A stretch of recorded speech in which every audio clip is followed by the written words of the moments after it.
নমস্কাৰ বন্ধুসকল, আজি মই মোৰ ফাৰ্মটো দেখাবলৈ গৈ আছোঁ। এইটো মোৰ থকা ঘৰ, মই ইয়াতে থাকোঁ। ফাৰ্মৰ কাৰণে মই দিন ৰাতি ইয়াতে থাকোঁ। এইটো মোৰ ফিল্টাৰ হয়, এইটো মই থকা বিচনা।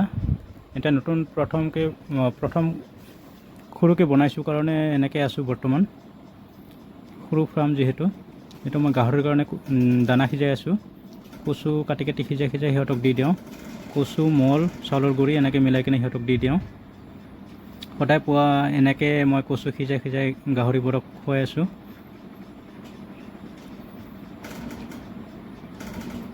এইটো কচু কাটি আছোঁ মই এতিয়া। এইটো মোৰ থকা ঘৰ,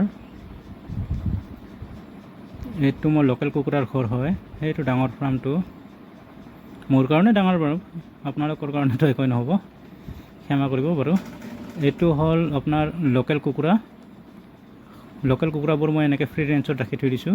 সিহঁতে ঘূৰি ফুৰি খাই কিনে আকৌ ইয়াতে আহি ৰেষ্ট কৰে। এইবোৰ হাঁহ, এইবোৰ কয়লাৰবিলাক বহুত দুষ্ট।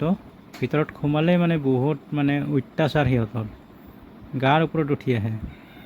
এইবোৰ এতিয়া 600 গ্ৰাম 700 গ্ৰাম এনেকৈ হৈছে, কিছুবিলাক 500 600 এনেকৈ হৈ আছে। বহুত মৰম লগা হৈ আছে কয়লাৰবিলাক, বহুত দুষ্ট। বাকী কি খুৱাইছোঁ, কি মেডিচিন দি আছোঁ, সেইবিলাক অন্য এটা ভিডিঅ'ত দিম বাৰু। এইবোৰ হাঁহ এটা গ্ৰুপ আহি আছে আকৌ, এইটো গ্ৰুপ আগৰ পৰাই আছে, আৰু এটা গ্ৰুপ আহি আছে এতিয়া, আৰু বাকী গ্ৰুপবিলাকো আহিব লাহে লাহে কৰি। সিহঁতে ঘূৰি ঘূৰি খাই কিনে এনেকৈ আহে। এতিয়া মই মোৰ ফাৰ্মৰ ভিতৰখিনি দেখুৱাম। এনেকৈ মই কৰিডৰটো ৰাখি থৈ দিছোঁ। কৰিডৰটো কমপ্লিট হোৱা নাই বাৰু। এইটো লেফ্ট ছাইডটো হাঁহৰ কাৰণে ৰাখিছোঁ। গোটেইটো গাহৰিৰ পাৰ্ট, বৰ্তমান হাঁহৰ কাৰণে এটা ৰুম বনাইছোঁ। এইটো টিনেৰে এইটো ঘেৰি থৈ দিয়াটো, এইটো দেখিছে আপুনি, এইটো গাহৰিৰ পাৰ্ট হয়। এতিয়া গাহৰিৰ পাৰ্টটো মই অন্য এটা ভিডিঅ'ত দিম। এতিয়া মই লোকেল কুকুৰা সৰু সৰু 3 দিনীয়া চানা এইবোৰ কেনেকৈ বৰ্ডিং কৰি আছোঁ সেইবিলাক দেখুৱাই আছোঁ। এতিয়া বৰ্ডিং কৰি আছোঁ এনেকৈ, 3 দিন হৈছে এইটো সিহঁতৰ বয়স। কি দানা দি আছোঁ, কি মেডিচিন দি আছোঁ, সেইবোৰ মই অন্য এটা ভিডিঅ'ত দেখুৱাম বাৰু।